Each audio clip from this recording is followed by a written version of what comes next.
La mañana entró por la ventana como siempre lo hacía, con esa luz dorada que bañaba los edificios de Polanco y hacía brillar los cristales de las torres corporativas. Yo preparaba café en nuestra cocina, ese ritual que había perfeccionado durante 8 años de matrimonio, cuando decidí hacer algo que no hacía desde hacía mucho tiempo, sorprender a Valeria en su oficina. No sabía entonces que ese gesto, tan simple y lleno de amor, terminaría por destruir la ilusión en la que había vivido durante años.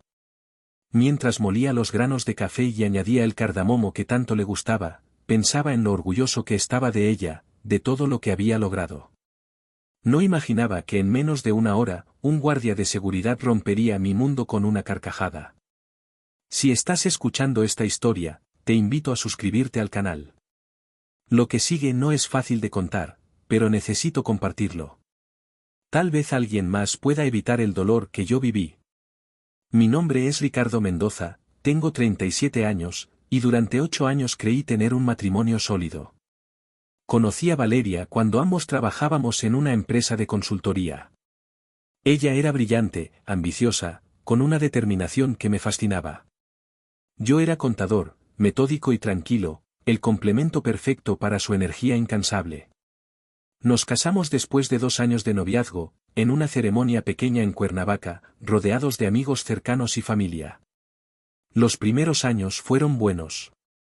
Trabajábamos duro, construíamos nuestro futuro juntos, soñábamos con una casa más grande, tal vez con hijos algún día. Pero a medida que la carrera de Valeria despegaba, algo comenzó a cambiar. Las cenas se volvieron más solitarias. Los fines de semana se llenaron de compromisos laborales. Las conversaciones se redujeron a intercambios rápidos entre llamadas telefónicas y correos urgentes. Hace 2 años, Valeria logró lo que siempre había querido. La nombraron directora general de Tecnologías Avanzadas Corporativas, una multinacional con sede en la Ciudad de México. Yo estaba genuinamente feliz por ella.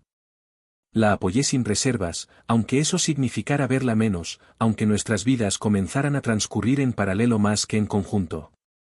Me decía a mí mismo que los sacrificios eran temporales, que cuando ella se estableciera en el puesto, las cosas volverían a la normalidad. Qué equivocado estaba.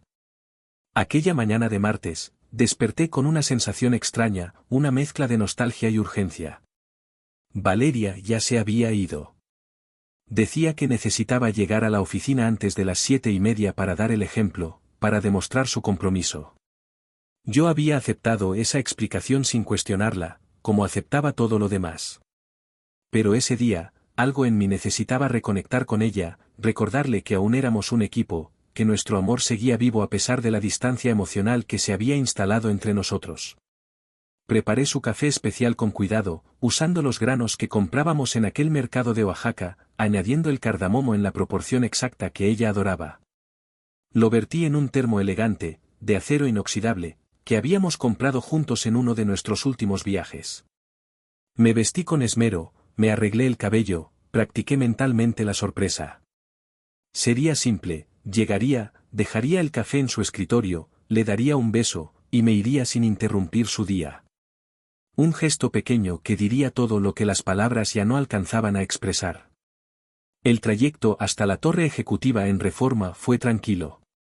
El tráfico de la ciudad parecía colaborar con mi plan, las luces en verde, el cielo despejado.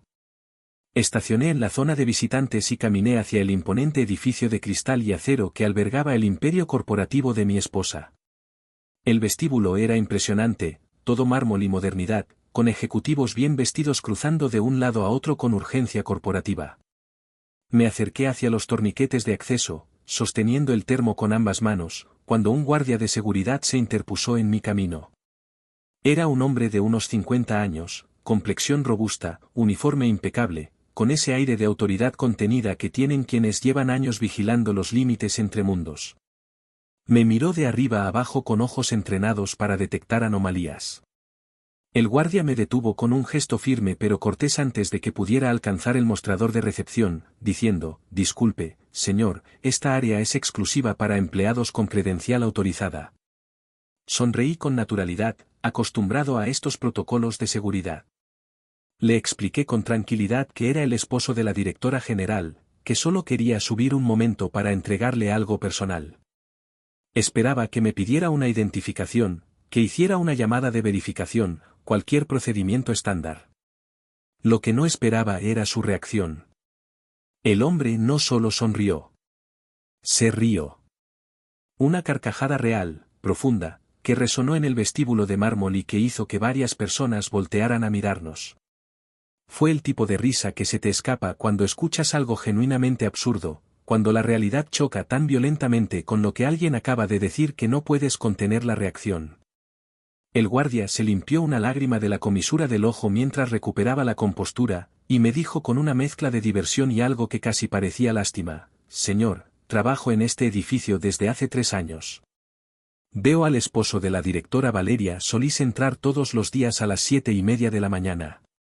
Tiene credencial ejecutiva, estaciona en la cajón reservado junto al de ella, y créame cuando le digo que en este momento está arriba, en su oficina». El mundo se detuvo. No de manera metafórica. Literalmente sentí como si el tiempo se hubiera congelado, como si mi cerebro necesitara procesar información que no tenía sentido, que contradecía todo lo que conocía sobre mi vida.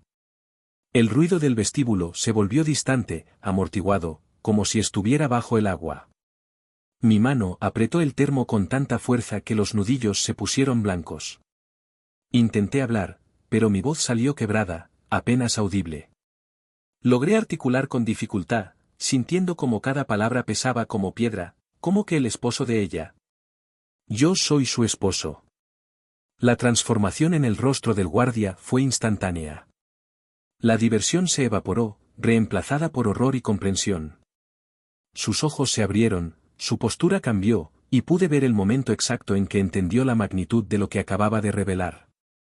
El hombre comenzó a disculparse con voz llena de genuina angustia. «Señor, yo... Dios mío, no sabía, pensé que usted estaba bromeando, lo siento muchísimo». Pero yo ya no estaba escuchando. Mis piernas comenzaron a moverse por voluntad propia, alejándome de los torniquetes, del guardia, de ese edificio que de repente se sentía como una estructura construida sobre mentiras. Caminé de regreso al estacionamiento con pasos mecánicos, como un autómata, sosteniendo ese termo de café que ahora parecía pesar toneladas. Me senté en mi auto y cerré la puerta. El silencio dentro del vehículo era absoluto, opresivo. Coloqué el termo en el asiento del copiloto y me quedé mirándolo, ese objeto que representaba todo lo que yo creía que éramos: cuidado, atención, amor en los pequeños detalles. Y ahora era solo evidencia de mi propia ceguera. Mi mente comenzó a trabajar sin mi permiso, desenterrando memorias que había archivado cuidadosamente, explicaciones que había aceptado sin cuestionar. Las reuniones matutinas que Valeria siempre mencionaba, esas que supuestamente requerían su presencia tan temprano. Los fines de semana que pasaba en la oficina revisando reportes urgentes. Aquella vez que encontré un aroma masculino en su blusa, un perfume caro que ella explicó como el abrazo casual de un colega durante una celebración corporativa. Las llamadas telefónicas que atendía en el balcón, en voz baja, siempre con excusas de asuntos confidenciales de la empresa. Los viajes de última hora que surgían sin previo aviso. Las conferencias en ciudades que luego descubriría no coincidían con ningún evento real.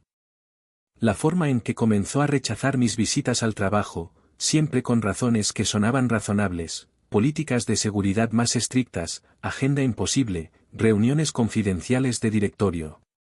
Había aceptado todo, racionalizado cada detalle, porque confiar en ella era más fácil que enfrentar la alternativa.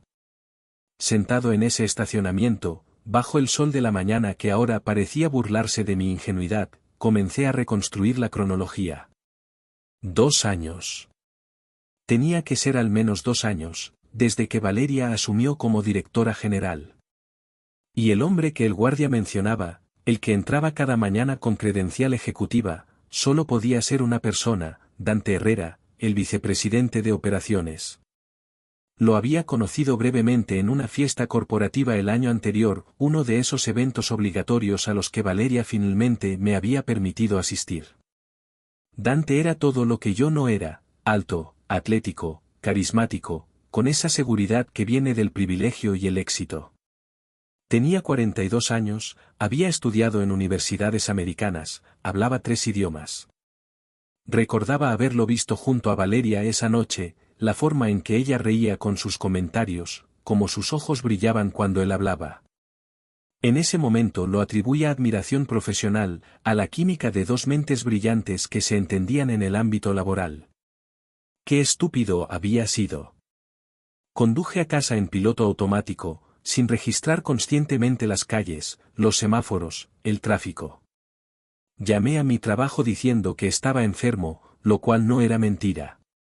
Me sentía físicamente mal, con náuseas, como si mi cuerpo rechazara la realidad que mi mente estaba procesando.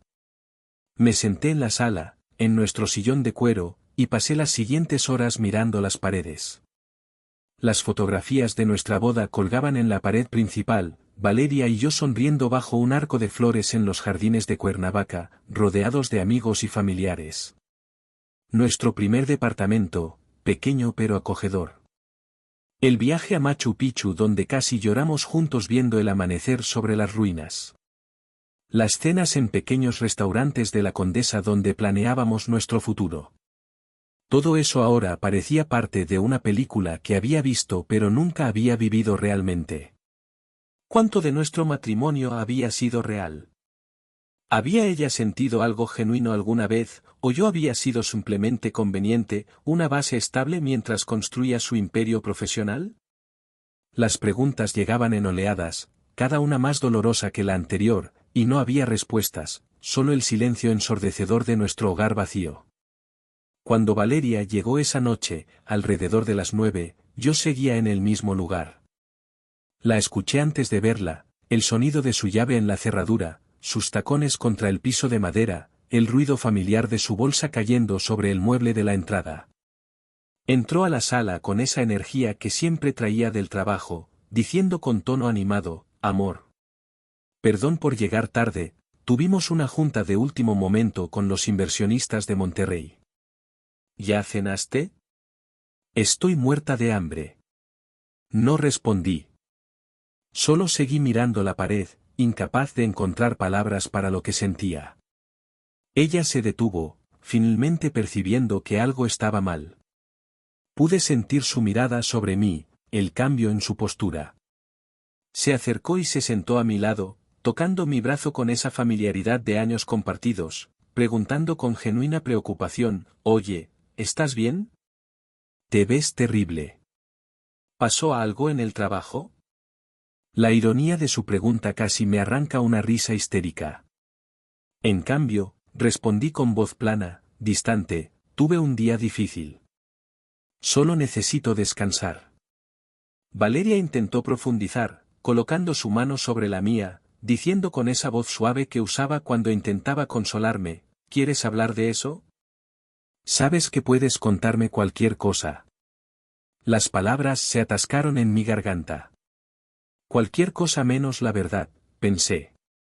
Cualquier cosa menos la mentira que había construido nuestra vida.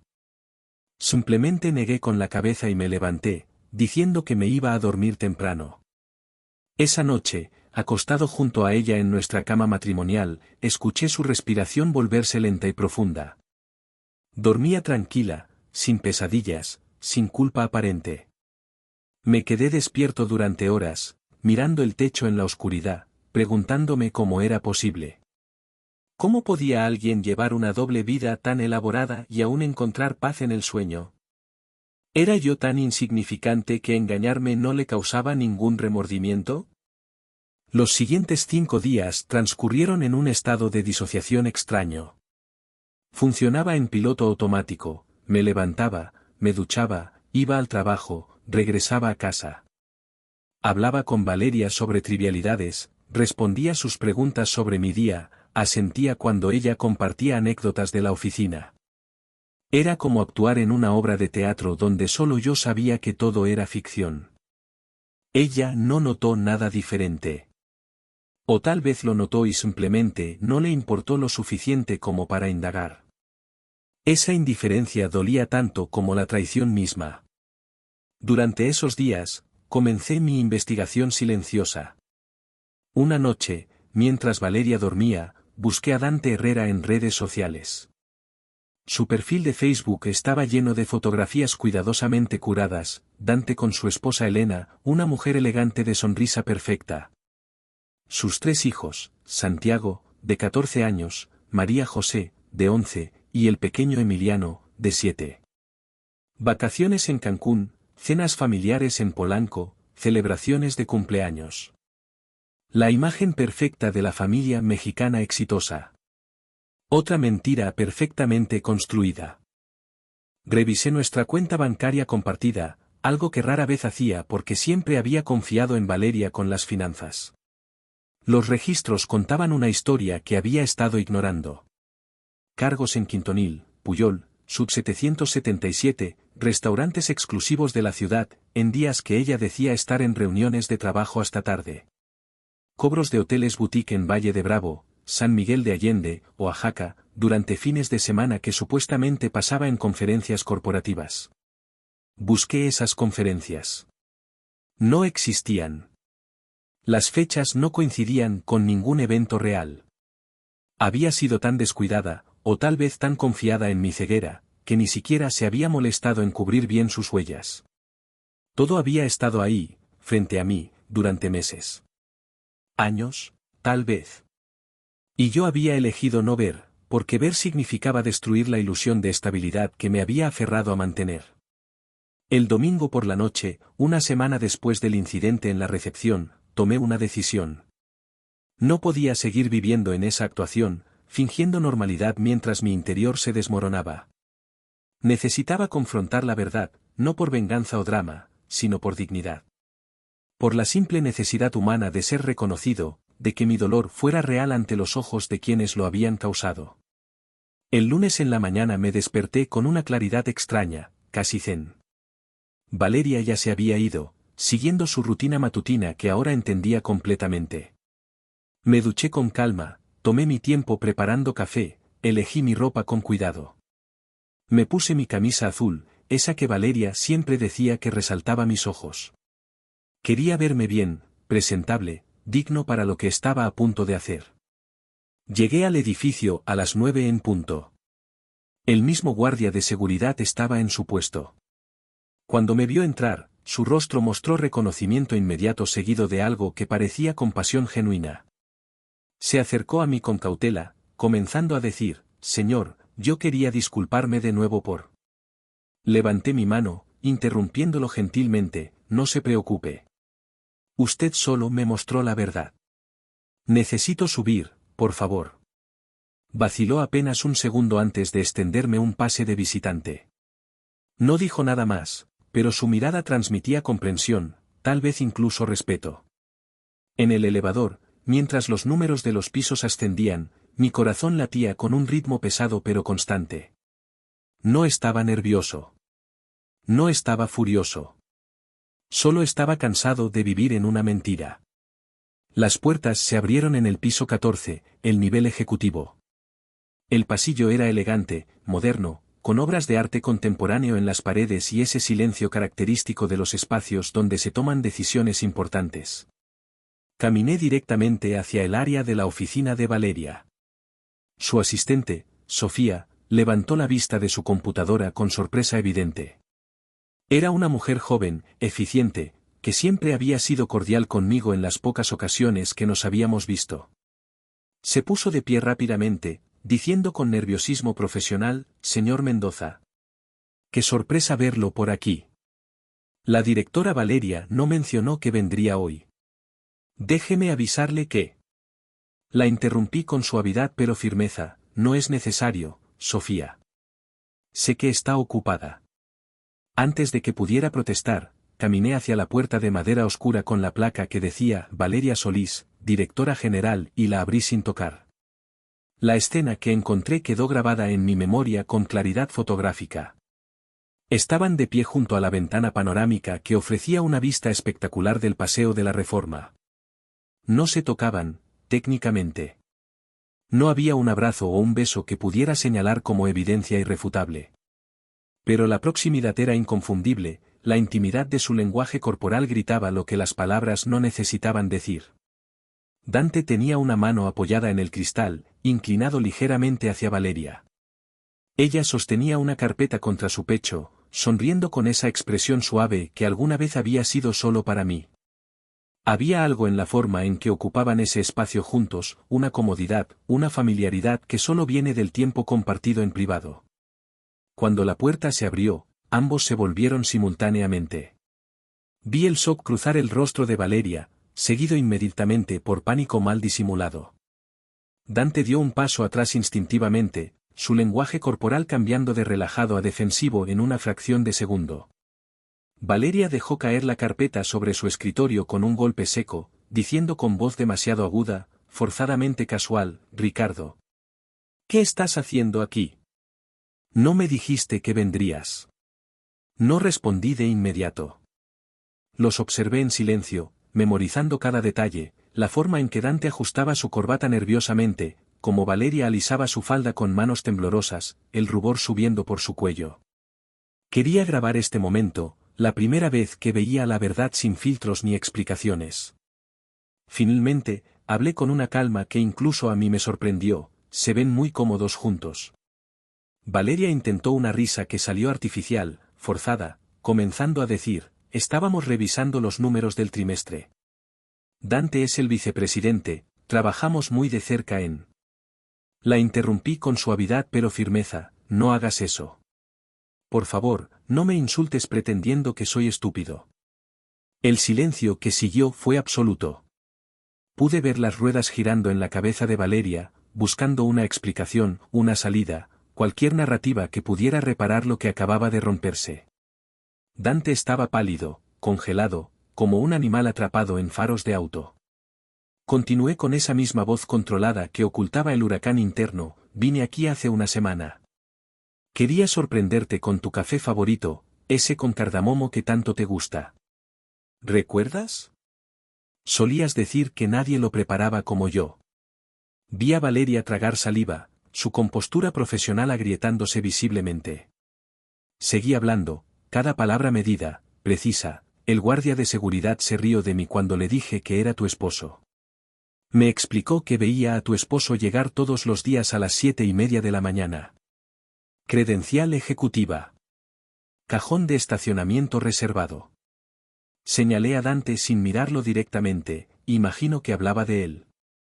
Valeria dio un paso hacia mí, extendiendo su mano en un gesto de súplica, comenzando a decir, Ricardo, déjame explicarte, por favor. No es lo que... Levanté mi mano, deteniéndola, no. No vine por explicaciones. No estoy aquí para escuchar justificaciones. Me volví hacia Dante, mirándolo directamente a los ojos por primera vez. Él se encogió ligeramente bajo mi mirada, pero no apartó la vista. Le di ese crédito, al menos. Le dije con voz clara y firme, estás casado. Tienes 3 hijos, Santiago, María José y Emiliano. Tu esposa Elena parece una mujer encantadora en las fotos de Facebook. Familia hermosa. La palidez de Dante se intensificó. Abrió la boca, pero ningún sonido salió. Después de un momento de silencio tenso, logró articular con voz ronca, Señor Mendoza, esto nunca fue nuestra intención. No lo dejé continuar, no me importa cuál era tu intención. No me importa si fue planeado, si fue un accidente, si fue una conexión irresistible. No cambia el hecho de que ambos eligieron esto. Todos los días. ¿Cuánto tiempo? ¿2 años? ¿3? Ninguno de los dos respondió. El silencio era respuesta suficiente. Respiré profundo, sintiendo como el dolor en mi pecho se expandía pero también, extrañamente, comenzaba a aligerarse. La verdad, por dolorosa que fuera, pesaba menos que la incertidumbre. Me volví hacia Valeria, quien ahora tenía lágrimas corriendo por sus mejillas. Su maquillaje perfectamente aplicado comenzaba a correrse, manchas oscuras bajo sus ojos. Se veía vulnerable de una manera que no había visto en años, y parte de mí, la parte que todavía recordaba amarla, sintió una punzada de dolor por esa vulnerabilidad. Le dije, Y mi voz finalmente comenzó a quebrarse en los bordes. Tuviste 8 años para decirme la verdad. 8 años para ser honesta conmigo. En lugar de eso, elegiste hacerme quedar como un idiota, despertando a tu lado cada mañana, besándome, diciéndome que me amabas mientras planeabas tus encuentros con él. Valeria cubrió su rostro con ambas manos, sollozando abiertamente ahora. Su voz salió ahogada, quebrada. No fue así. Ricardo, por favor, tienes que entender. Pero yo ya había escuchado suficiente. Negué con la cabeza, sintiéndome extrañamente tranquilo ahora que todo estaba sobre la mesa. Entonces dime cómo fue. Explícame cómo podías dormir tranquila a mi lado después de estar en sus brazos. Explícame cómo podías mirarme a los ojos cada día y mentir tan fácilmente. Dante finalmente encontró su voz, dando un paso adelante con las manos levantadas en un gesto de rendición o súplica, diciendo con urgencia mal disimulada: mire, señor Mendoza, nosotros no planeamos que sucediera. Valeria y yo tenemos una conexión. Lo corté bruscamente, mi paciencia finalmente agotándose. No me importa. ¿Entiendes eso? No me importa si fue una conexión cósmica, si fue amor verdadero, si fue lo que sea que te ayude a dormir por las noches. No justifica nada. No cambia que ambos eligieron mentir, engañar, traicionar.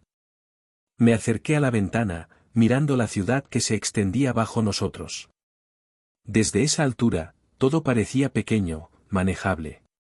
Ojalá los problemas humanos pudieran verse tan insignificantes desde la perspectiva correcta.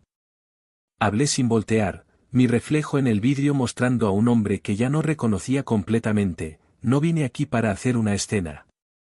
No vine para gritar o romper cosas o arruinar tu reputación profesional, Valeria.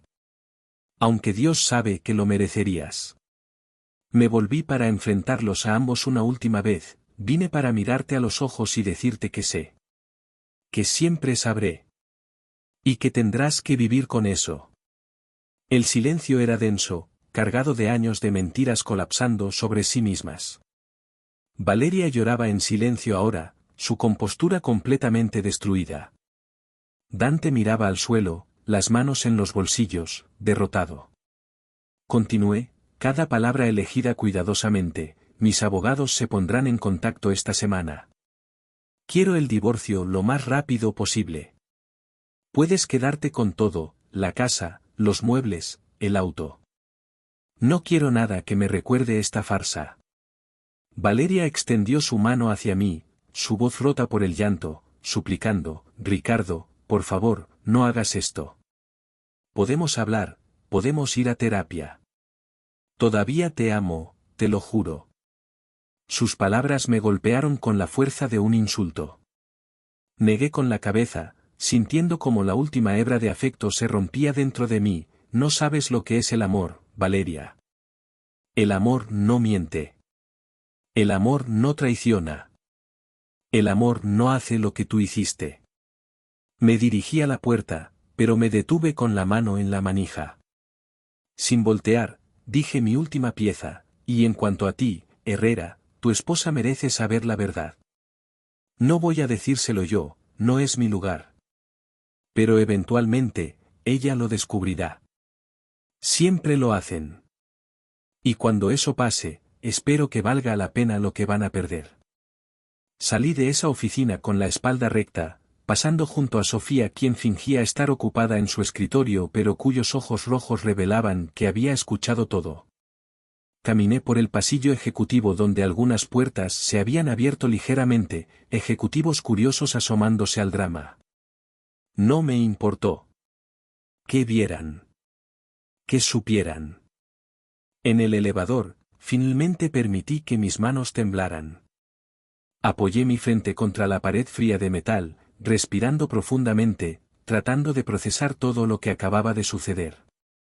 Había sido más difícil de lo que imaginé, pero también, extrañamente, liberador. Cuando las puertas se abrieron en la planta baja, el guardia de seguridad estaba esperando cerca de los elevadores. Nuestras miradas se encontraron, y él asintió con respeto, casi con reverencia. Me acerqué a él y le dije con sinceridad genuina, gracias por mostrarme la verdad, aunque doliera. El guardia respondió con voz cálida, paternal, fuerza, señor. Usted se merece mucho más que eso. Un hombre que trae café hecho con amor a su esposa, es un hombre que merece ser valorado. Sus palabras me tocaron de una manera inesperada.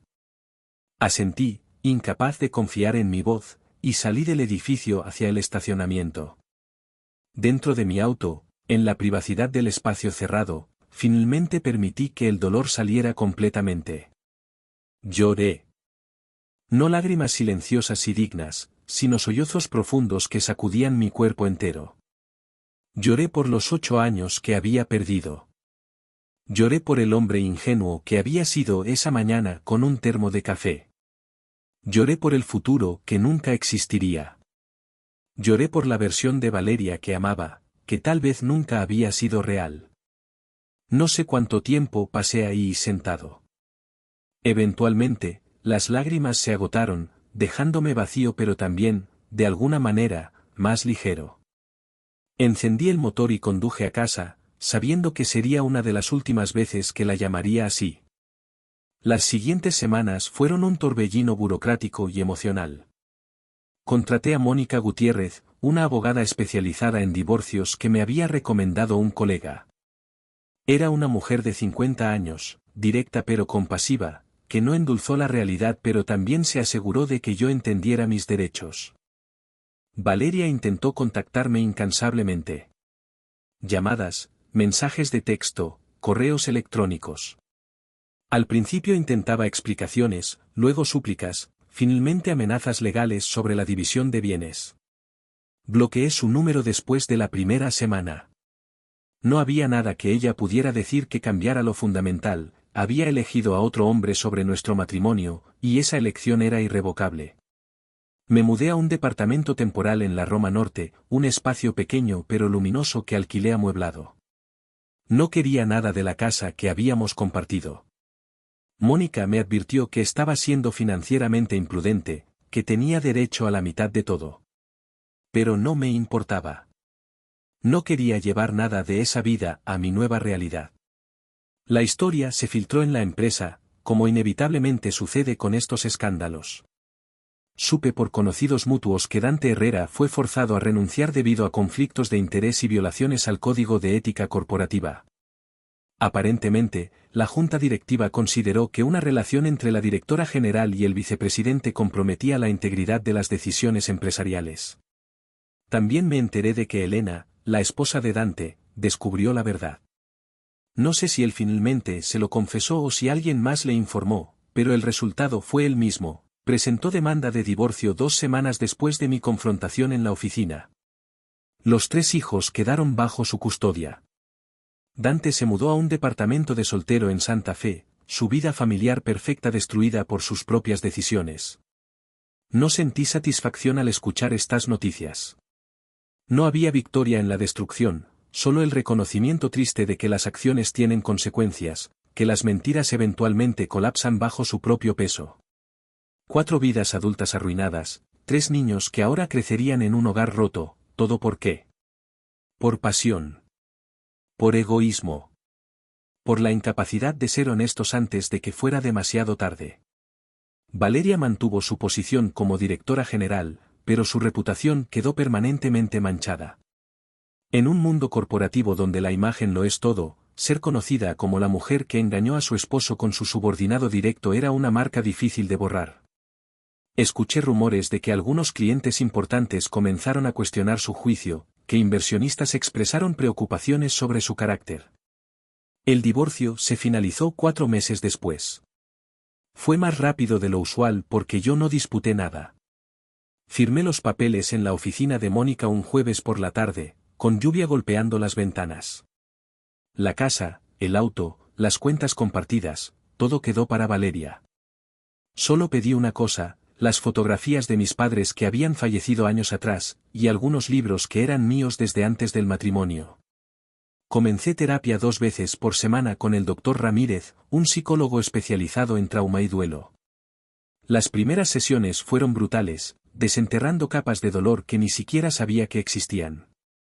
Pero lentamente, muy lentamente, comencé a procesar no solo la traición, sino también mi propia complicidad en ignorar las señales, en elegir la comodidad sobre la verdad. Me inscribí en un gimnasio y retomé el box, un deporte que había practicado en mi juventud pero había abandonado por falta de tiempo.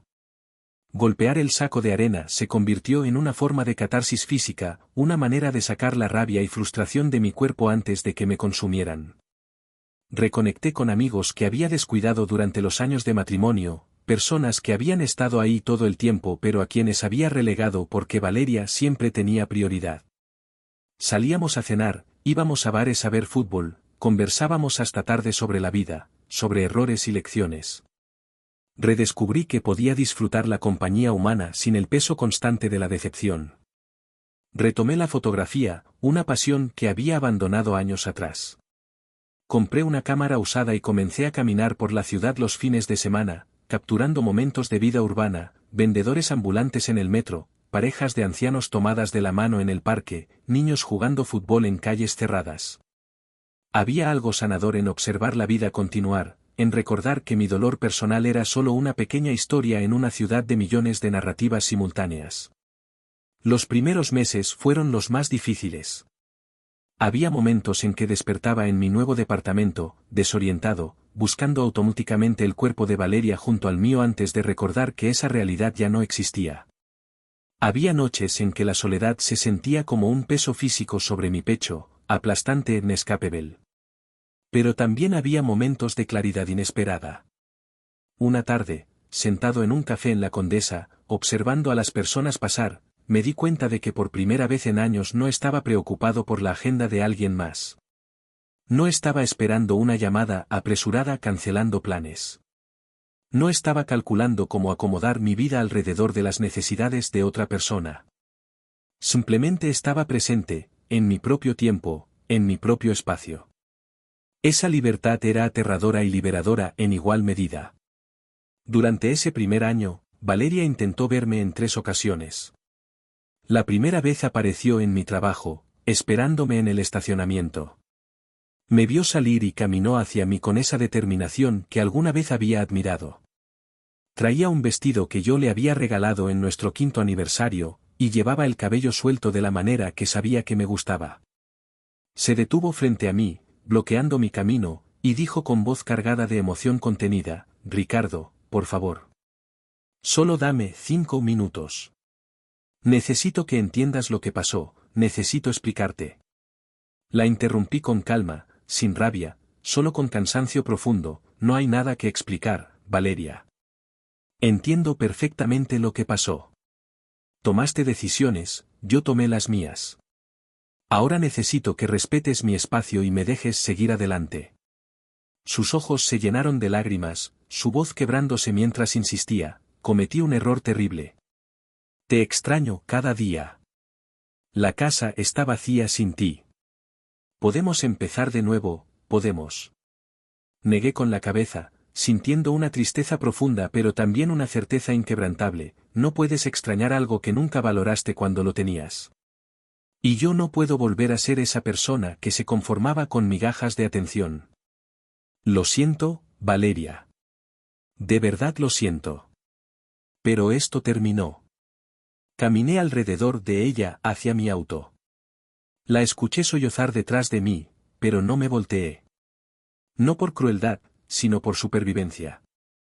Sabía que si me permitía ver su dolor, mi instinto de protegerla, de consolarla, podría debilitar mi resolución. La segunda vez fue 6 meses después, cuando apareció en el cumpleaños de mi amigo Javier. Debió haber averiguado dónde sería la reunión, porque llegó sin invitación, vestida elegantemente, con esa sonrisa nerviosa que mostraba cuando estaba fuera de su zona de confort. La vi entrar al bar y sentí que mi estómago se contraía, pero mantuve la compostura. Ella se acercó al grupo donde yo estaba, saludando a los conocidos mutuos que claramente no sabían cómo reaccionar ante la situación incómoda. Finalmente me miró directamente, diciendo con una voz que intentaba sonar casual pero sonaba desesperada: «Hola, Ricardo. Qué coincidencia encontrarte aquí. No era coincidencia y ambos lo sabíamos. Respondí con cortesía fría: hola, Valeria. Que disfrutes la noche. Me disculpé con mis amigos y me fui. No porque no pudiera manejar su presencia, sino porque no tenía ninguna obligación de hacerlo. Mi sanación no requería confrontaciones dramáticas o declaraciones de independencia. Simplemente requería que yo eligiera mi paz sobre su necesidad de redención. La tercera y última vez fue casi al final del primer año. Recibí una llamada de su madre, doña Carmen, una mujer que siempre me había tratado con cariño y respeto. Me habló con voz suave, maternal, diciendo con evidente preocupación: Ricardo, hijo, sé que no tengo derecho a pedirte esto. Pero Valeria no está bien. Desde el divorcio está diferente. Preocupada, triste, perdida. Sé que cometió un error imperdonable, pero como madre te pido que consideres hablar con ella. Solo una conversación. Sentí compasión por doña Carmen, pero también claridad sobre mis límites. Le respondí con gentileza pero firmeza: doña Carmen, la aprecio muchísimo y respeto su dolor como madre. Pero Valeria es una mujer adulta que tomó decisiones adultas. Las consecuencias de esas decisiones no son mi responsabilidad. Ella necesita ayuda profesional, terapia, tal vez. Pero yo no puedo ser parte de su proceso de sanación. Necesito enfocarme en el mío. Hubo un silencio largo en la línea antes de que ella respondiera con voz quebrada: lo entiendo, hijo. Siempre fuiste demasiado bueno para ella. Me da gusto que estés cuidándote. Te mereces ser feliz. Esa conversación me dejó pensando durante días. No porque reconsiderara mi decisión, sino porque me hizo enfrentar una verdad incómoda: parte de mí todavía se preocupaba por Valeria. No la amaba, no la quería de vuelta, pero 8 años no se borraban tan fácilmente. Había compartido con ella una parte significativa de mi vida, y verla sufrir las consecuencias de sus acciones no me daba ninguna alegría. Pero también entendí que la compasión no requería sacrificio personal. Podía desearle lo mejor sin tener que ser yo quien la ayudara a encontrarlo. Aproximadamente 1 año y medio después del divorcio, algo cambió en mí. No fue un momento dramático de revelación, sino más bien un despertar gradual.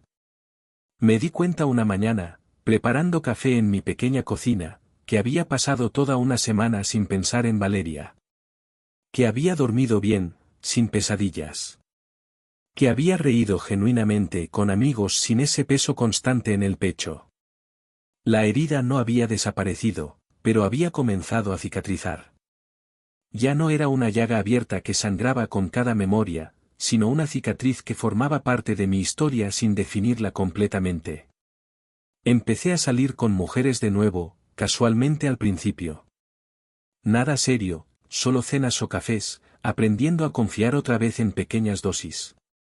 Conocí a Patricia en una exposición de fotografía en el Museo Tamayo. Era diseñadora gráfica, divorciada también, con una hija de 9 años. Teníamos conversaciones fáciles, cómodas, sin la intensidad agotadora que había caracterizado mi matrimonio con Valeria. No nos enamoramos inmediatamente. De hecho, pasamos meses siendo simplemente amigos, construyendo confianza de manera deliberada y consciente. Ella también había sido traicionada en su matrimonio anterior, entendía el proceso de reconstrucción, respetaba mis límites. Una noche, después de cenar en un restaurante pequeño en Coyoacán, mientras caminábamos por las calles iluminadas, Patricia me detuvo y me dijo con esa honestidad directa que caracterizaba nuestra relación: Ricardo, necesito que sepas que no voy a presionarte hacia nada. Disfruto tu compañía, me gustas, pero también entiendo que cargas con heridas. Si necesitas más tiempo, si necesitas espacio, está bien. No voy a desaparecer. Sus palabras me tocaron profundamente porque representaban todo lo que mi matrimonio no había sido: comunicación clara, respeto por los límites, ausencia de manipulación. Le respondí con gratitud genuina, tomando su mano: gracias por tu paciencia. Estoy trabajando en mí mismo, en aprender a confiar de nuevo. Tú me haces sentir que vale la pena intentarlo. Nos besamos esa noche por primera vez, bajo las luces de colores que decoraban la plaza, y fue como cerrar un capítulo y comenzar otro simultáneamente. 2 años después del día en que ese guardia de seguridad se había reído de mi ingenuidad, me encontré con Dante Herrera por casualidad en un supermercado de la Condesa. Era un domingo por la tarde, y yo estaba comprando ingredientes para una cena que Patricia y yo íbamos a cocinar juntos. Lo vi primero en el pasillo de verduras.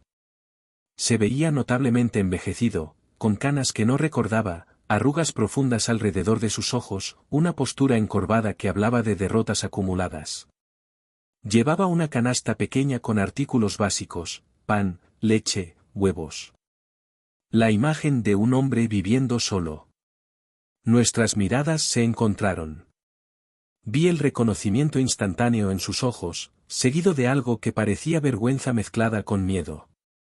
Se quedó paralizado, claramente debatiendo si debía acercarse o simplemente huir. Yo también me detuve, pero no sentí la rabia que hubiera esperado. No sentí satisfacción al ver su aparente miseria. Solo una tristeza distante, la melancolía que viene de observar vidas desperdiciadas en decisiones egoístas. Él tomó la decisión de acercarse, caminando lentamente, como si se dirigiera a su propia ejecución. Se detuvo a una distancia respetuosa y habló con voz ronca, cargada de algo que podría haber sido remordimiento. Señor Mendoza. Ricardo. Yo, no esperaba verte aquí. Asentí, manteniendo un tono neutral, la ciudad es grande pero no infinita. Hubo un silencio incómodo. Dante miraba el suelo, sus manos apretando el asa de la canasta con fuerza visible. Finalmente levantó la vista y dijo con voz quebrada, quiero que sepas que lo siento. Sé que no significa nada ahora, sé que el daño está hecho. Pero perdí mi familia, mi carrera, mi reputación. Y cada día me despierto sabiendo que fue por mi propia culpa. Lo observé en silencio por un momento. Podría haberle gritado, insultado, recordado el dolor que me había causado. Pero, ¿qué propósito tendría? Este hombre frente a mí ya estaba viviendo sus consecuencias. Le respondí con honestidad tranquila, no voy a decirte que está bien, porque no lo está. Pero tampoco voy a decirte que espero que sufras para siempre. Eso no me haría mejor persona. Espero que hayas aprendido algo, que uses lo que te pasó para ser mejor con las personas que todavía están en tu vida. Dante asintió lentamente, lágrimas formándose en sus ojos, mis hijos apenas me hablan. Elena se casó de nuevo. Valeria y yo, eso terminó hace más de 1 año. Resultó que sin el secreto, sin la adrenalina de escondernos, no teníamos nada real. Esa información no me sorprendió ni me alegró. Solo confirmaba lo que ya sabía, lo que Valeria y Dante habían tenido nunca fue amor verdadero. Fue escape, excitación, una fantasía que se desmoronó cuando enfrentó la luz del día y las consecuencias reales. Le dije con finalidad clara, espero que encuentres paz, Dante. No por mí, sino por tus hijos. Ellos necesitan un padre presente, no un hombre consumido por la culpa. No esperé su respuesta. Seguí caminando por el supermercado, dejándolo atrás literal y figurativamente. Cuando llegué a la caja, lo vi salir del supermercado por la ventana, sus hombros caídos, caminando solo hacia un auto modesto. Una versión completamente diferente del ejecutivo confiado que había conocido años atrás. Esa noche, mientras cocinaba con Patricia en mi departamento, le conté sobre el encuentro. Ella escuchó en silencio, cortando verduras con precisión deliberada, antes de comentar con su sabiduría característica, suena como que ambos obtuvieron lo que eligieron. Él eligió el engaño y cosechó pérdida. Tú elegiste dignidad y cosechaste paz. Tenía razón. No había ganadores en esta historia, pero había quienes habían elegido caminos diferentes para lidiar con las ruinas. 3 años después del divorcio, finalmente tuve noticias directas de Valeria. Llegó una carta a mi departamento, escrita a mano en su caligrafía elegante que alguna vez había conocido tan bien. Debatí si abrirla o simplemente desecharla. Finalmente, la curiosidad venció. Me senté en mi balcón una tarde de sábado, con una taza de café, y leí sus palabras. La carta era larga, varias páginas de reflexiones y disculpas. Escribió sobre terapia, sobre el trabajo que había estado haciendo para entender sus decisiones, sobre cómo había llegado a reconocer patrones destructivos en su vida que venían desde mucho antes de conocerme. Explicaba sin justificar, cómo su relación con Dante había comenzado como admiración profesional que gradualmente cruzó líneas éticas. Cómo había racionalizado cada paso, diciéndose a sí misma que podía manejar ambas relaciones, que lo que yo no sabía no me lastimaría. Cómo eventualmente se había perdido en la mentira hasta el punto de casi creer su propia narrativa. Escribió con lo que parecía ser genuino remordimiento: no espero tu perdón, Ricardo. No lo merezco y lo sé. Pero necesitabas saber que el problema nunca fuiste tú. Fuiste el mejor esposo que alguien podría pedir. Paciente, amoroso, leal. Yo era quien estaba rota, quien no sabía apreciar lo que tenía hasta que lo perdí. Has seguido adelante, lo sé porque tenemos conocidos mutuos. Me alegro por ti. Mereces toda la felicidad que encuentres. Terminaba la carta con una nota sobre su propia vida. Había renunciado como directora general 6 meses atrás, incapaz de manejar la presión constante y los recordatorios diarios de sus errores.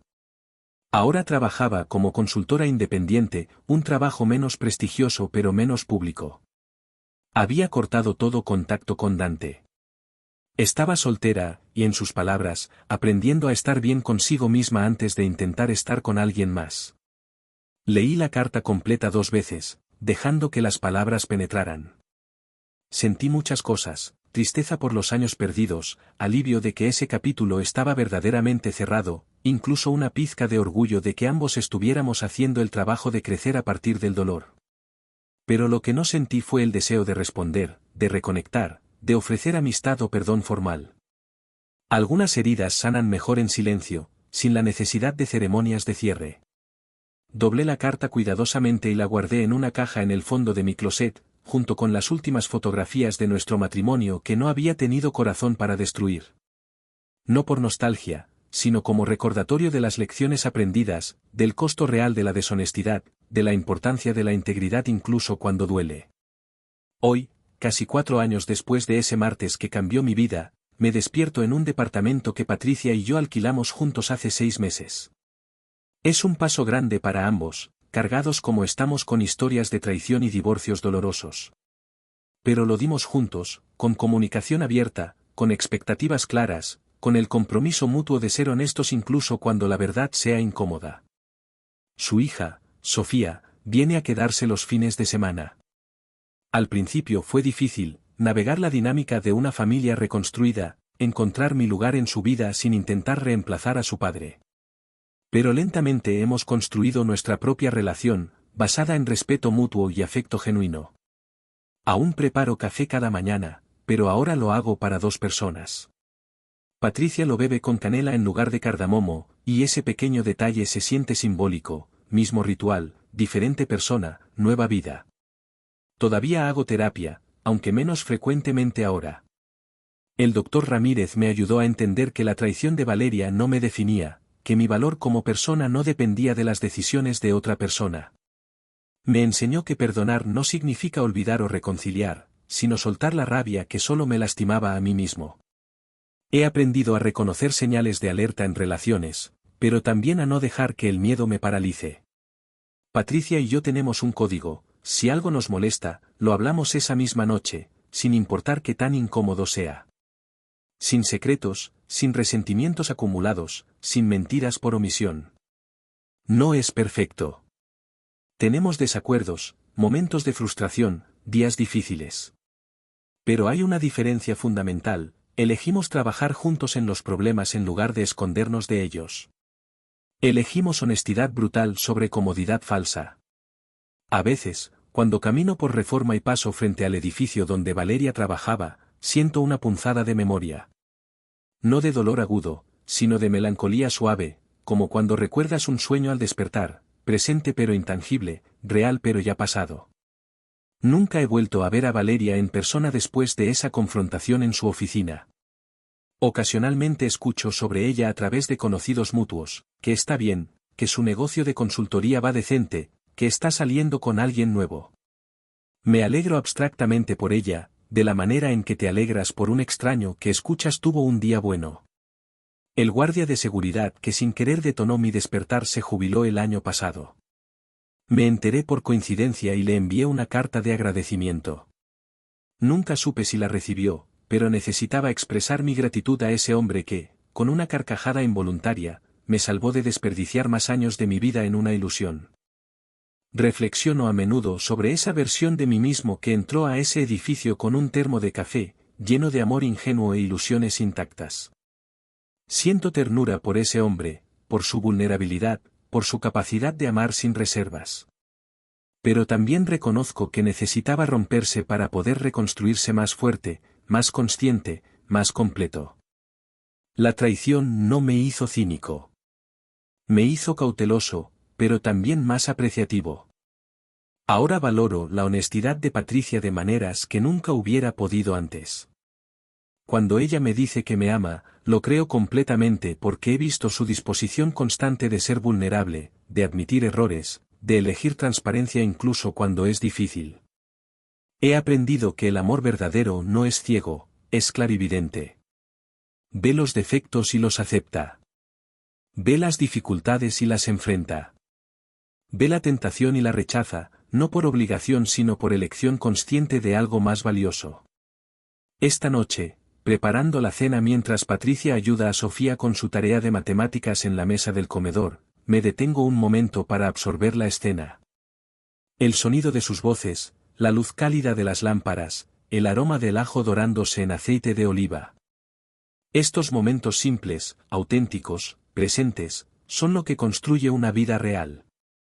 Ya no necesito gestos grandiosos de romance o promesas dramáticas de amor eterno. He aprendido que la verdadera intimidad está en los cafés matutinos compartidos, en las conversaciones honestas después de desacuerdos, en el compromiso diario de elegir a la persona junto a ti. El dolor de esa traición se ha transformado en algo inesperado, gratitud. No por la traición misma, sino por la liberación que provocó. Me liberó de una relación que ya estaba muerta pero que yo seguía animando con mi negación. Me liberó para encontrar algo más sano, más real, más recíproco. Si pudiera hablar con ese Ricardo de hace 4 años, el que sostenía ese termo de café con manos temblorosas en un estacionamiento, le diría esto: el dolor que estás a punto de sentir es real y válido. Te va a romper de maneras que no puedes imaginar. Pero también te va a reconstruir. Y del otro lado de este sufrimiento, hay una vida esperándote que es más auténtica, más plena, más tuya que cualquier cosa que hayas conocido. Le diría que la verdad, aunque duela, siempre es mejor que una mentira cómoda. Que la dignidad no está en venganza sino en simplemente alejarte de lo que te daña. Que mereces más que migajas de amor de alguien que entregó su corazón a otro. Le diría que sobrevivirá. Que sanará. Que amará otra vez, pero esta vez más sabio, más fuerte, más completo. Y le diría gracias, porque sus decisiones en el peor momento de su vida, su elección de mantener dignidad cuando hubiera sido más fácil caer en rabia o venganza, pavimentaron el camino para la vida que ahora vivo. El final de mi matrimonio no tuvo héroes ni villanos. Solo personas imperfectas tomando decisiones, algunas buenas y otras terribles, todas con consecuencias que tuvieron que vivir. Valeria eligió el engaño y cosechó pérdida. Dante eligió traicionar a su familia y perdió todo lo que valoraba. Yo elegí dignidad y, eventualmente, encontré paz. No hay moraleja perfecta aquí, no hay lección clara que pueda resumir años de dolor y crecimiento. Pero si hay algo que esta experiencia me enseñó es esto: la integridad importa. La honestidad importa. El respeto propio importa. Y a veces, el acto más amoroso que puedes hacer es dejarte ir de lo que te destruye, incluso si alguna vez lo amaste. Hoy, mientras termino de preparar la cena y llamo a Patricia y Sofía a la mesa, siento algo que no había sentido en años, genuina paz interior. No la ausencia de dolor, sino la presencia de algo más fuerte que el dolor. Esperanza. Propósito. Amor auténtico construido sobre bases de verdad en lugar de ilusión. Y ese termo de café que nunca fue entregado, ese gesto de amor que se convirtió en catalizador de dolor, ahora lo veo por lo que realmente fue, el último acto de un hombre que merecía más de lo que estaba recibiendo, y el primer paso hacia una vida donde finalmente podría encontrarlo. Esa es mi historia. No es una historia de venganza o justicia dramática. Es simplemente la historia de un hombre que descubrió una traición, eligió su dignidad, y reconstruyó su vida pedazo por pedazo hasta que un día se despertó y se dio cuenta de que ya no dolía. De que había llegado al otro lado. De que había sobrevivido. Y en ese sobrevivir, había encontrado algo mucho más valioso que lo que había perdido, a sí mismo.